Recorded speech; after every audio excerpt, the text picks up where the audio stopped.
ഈ അടുത്തിടെ തിരുവനന്തപുരത്ത് നിന്ന് CPM എന്ന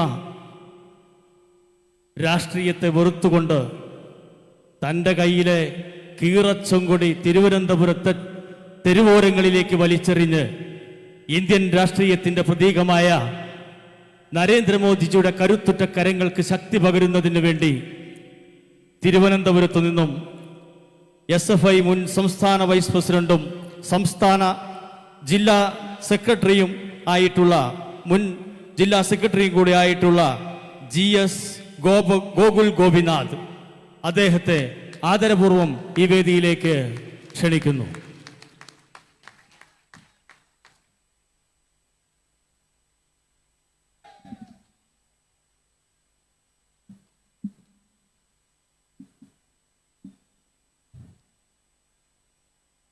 പ്രിയപ്പെട്ട നിലമ്പൂരെ, ഉഷാറല്ലേ?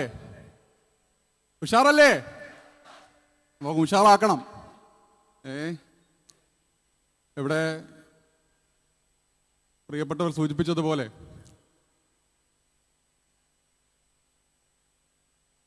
CPM എന്ന സ്വജനപക്ഷപാതത്തിൻ്റെ, CPM എന്ന വർഗീയതയെ ഒളിച്ചു കിടക്കുന്ന രാഷ്ട്രീയത്തെ, CPM എന്ന ഈ നാട്ടിലെ യുവാക്കളുടെ, ചെറുപ്പക്കാരുടെ, അമ്മപെങ്ങന്മാരുടെ സ്വപ്നങ്ങൾക്ക് തീ വയ്ക്കുന്ന രാഷ്ട്രീയത്തിനെതിരെ, ആ രാഷ്ട്രീയത്തെ വെറുത്തും എതിർത്തുമാണ് ദേശീയത എന്നാൽ വർഗീയതയാണെന്ന് പ്രചരിപ്പിക്കുന്ന CPM-നെതിരെ ഈ നാടിൻ്റെ ദേശീയത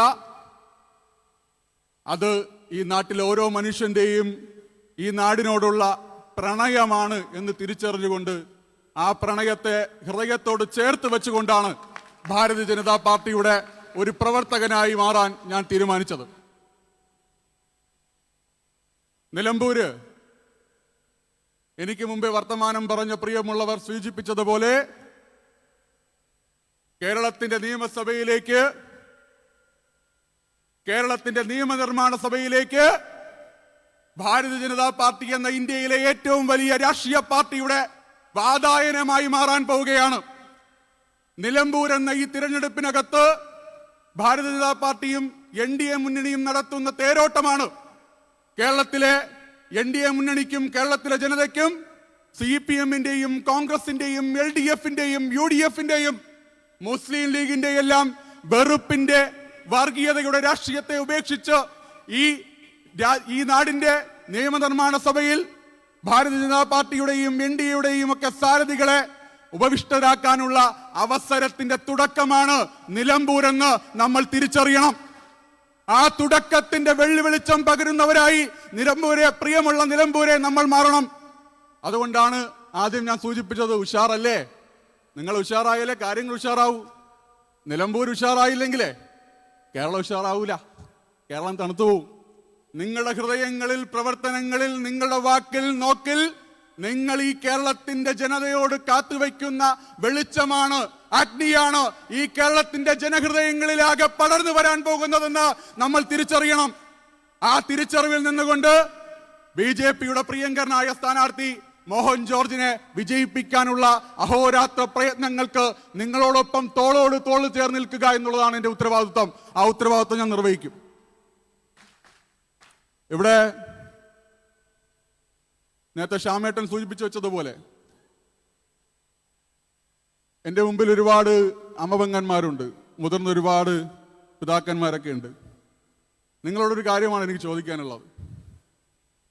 ഈ ജനാവലിയോട് എനിക്ക് ചോദിക്കാനുള്ളത്, നിങ്ങളുടെയൊക്കെ കുടുംബത്തിൽ നിങ്ങളെല്ലാം നൊന്ത് പ്രസവിച്ച് നിങ്ങൾ ഒരുപാട് പ്രതീക്ഷയും ഒരുപാട് സ്നേഹവും ഒരുപാട് ലാളനയും കുറച്ച് ശാസനയും ഒക്കെ നൽകി വളർത്തിയ നിങ്ങളുടെ എത്ര മക്കൾ ഈ ദിവസങ്ങളിൽ നിങ്ങൾക്കൊപ്പം രാത്രി അത്താഴം കഴിക്കാൻ വീട്ടിലുണ്ട്?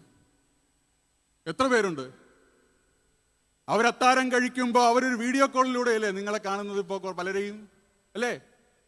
അവർ ഭക്ഷണം കഴിക്കുമ്പോൾ വിദേശ രാജ്യങ്ങളിൽ, മറ്റ് സംസ്ഥാനങ്ങളിൽ രാത്രികാലങ്ങളിൽ വീഡിയോ കോളിലൂടെ മക്കളെ കാണേണ്ടി വരുന്ന ഒരു ജനതയല്ലേ ഇന്ന് കേരളത്തിന്റെ ജനത, അല്ലേ?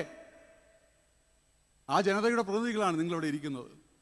സ്വന്തം മക്കൾക്കൊപ്പം ഒരുള്ള ആഹാരം വാരിക്കഴിക്കാൻ, രാത്രികാലങ്ങളിൽ അവർക്കൊപ്പം മന്തി ഉറങ്ങാൻ, അവരുടെ ഊഷ്മളമായ സ്നേഹമേറ്റുവാങ്ങാൻ കേരളത്തിന്റെ ജനതയ്ക്ക് അവസരം നൽകാത്തൊരു മുന്നണിയാണ് ഇടതുപക്ഷ ജനാധിപത്യ മുന്നണി. നമ്മൾ തിരിച്ചറിഞ്ഞോണം. കേരളം ഭരിക്കുന്ന ഇടതുപക്ഷ ജനാധിപത്യ മുന്നണിയും ഐക്യജനാധിപത്യ മുന്നണിയും സൃഷ്ടിച്ച അപജയമാണിത്. എന്താ അത്?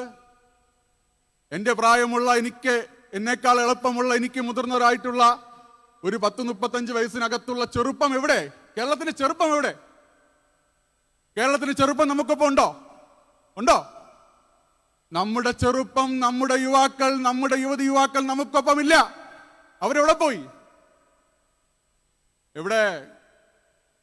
നിലമ്പൂരിലെ CPM-ന്റെ സ്ഥാനാർത്ഥി എം സ്വരാജ് വലിയ ചിന്തകനാണ്, വലിയ നിരൂപകനാണ്, വാഗ്മിയാണ്, എല്ലാമാണ്. സർട്ടിഫിക്കറ്റ് കൊടുക്കണല്ല കേട്ടാ, BJP-യുടെ വേദിയിൽ സർട്ടിഫിക്കറ്റ് കൊടുക്കണല്ല.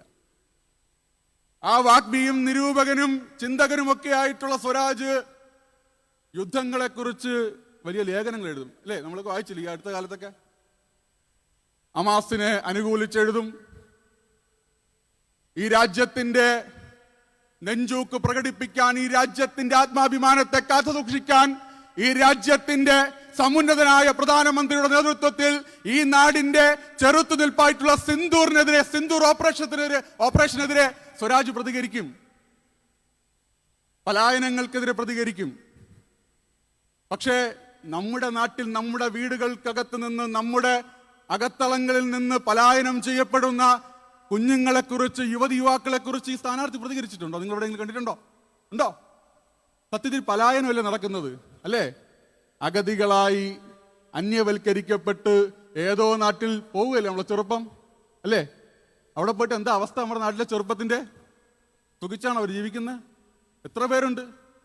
ഒരു കണക്കെന്ന് പറയുന്നത് 2024 കേരളത്തിൽ നിന്ന് ശരാശരി 45 ലക്ഷം പേരാണ്. 2024 വരെ കേരളത്തിലെ ആകെ ജനസംഖ്യയിൽ നിന്ന് 45 ലക്ഷം പേരാണ് വിദേശത്ത് ഉദ്യോഗങ്ങൾ തേടിയും പഠനത്തിനും വേണ്ടി പോയത്. 25 ലക്ഷം പേരാണ് കേരളത്തിന് പുറത്തുള്ള സംസ്ഥാനങ്ങളിൽ, പ്രത്യേകിച്ച് നിലമ്പൂർ എന്ന് പറയുമ്പോൾ നമ്മുടെ നാട് കാണിച്ചുരം ഒന്ന് കയറിയാൽ എവിടെയാ? കർണാടകയിലും, അല്ലെ? ബന്ദിപ്പൂർ വഴി കർണാടകയിലും തമിഴ്നാട്ടിലൊക്കെ പോവാം. നമ്മുടെ വീടുകളിൽ നിന്ന് അവിടെ എല്ലാം ജോലിക്ക് പോകുന്ന ആൾക്കാരില്ലേ? എന്താ കാരണം? നമ്മുടെ നാട്ടിൽ ചെറുപ്പത്തെ പിടിച്ചിരുത്താനുള്ള ഒരു തരത്തിലുമുള്ള വ്യാവസായിക മുന്നേറ്റങ്ങൾ ഉണ്ടാവുന്നില്ല. നമ്മുടെ നാട്ടിലെ ചെറുപ്പത്തിന് തൊഴിൽ കൊടുക്കാൻ കഴിയുന്ന ഒരു രീതിയിലുമുള്ള ഇടപെടലുകൾ മാറി മാറി വന്ന UDF LDF സർക്കാരുകളുടെ ഭാഗമായി ഉണ്ടാവുന്നില്ല. നമ്മുടെ നാട്ടിൽ, നമ്മുടെ ജനസംഖ്യയിൽ 36% വരുന്ന 18-നും 50-നും വയസ്സിനിടയിലുള്ള ആളുകൾ തൊഴിൽ രഹിതരാണ് എന്ന് പുതിയ കണക്കുകൾ പറയുകയാണ്. അതിൽ 23% പെൺകുട്ടികളാണ്, വനിതകളാണ്. വെറുതെ പഠിക്കാത്തത് കൊണ്ട്, പഠിക്കാൻ വിട്ടപ്പോ മാങ്ങയ്ക്ക് കല്ലെറിഞ്ഞും തോട്ടിൽ മീൻ പിടിച്ചു നടന്നതുകൊണ്ടല്ല. ഏറ്റവും കുറഞ്ഞത് ഒരു ബിരുദമോ ബിരുദാനന്തര ബിരുദമോ ഉള്ള ആളുകളാണ്. അപ്പോ നല്ല വിദ്യാഭ്യാസമുള്ള നമ്മളെ ചെറുപ്പത്തെ പലായനം ചെയ്യാൻ ആരാ പലായനം ചെയ്യുന്നത്? അഭയാർത്ഥികളാ, അല്ലേ? നമ്മൾ രോഹിംഗ്യൻ അഭയാർത്ഥികളൊക്കെ ബംഗ്ലാദേശിൽ നിന്ന് ഇന്ത്യയിലേക്ക് വരുന്നതുമായി ബന്ധപ്പെട്ടുള്ള വാർത്തകളൊക്കെ ശ്രദ്ധിക്കുന്ന ആൾക്കാരാ.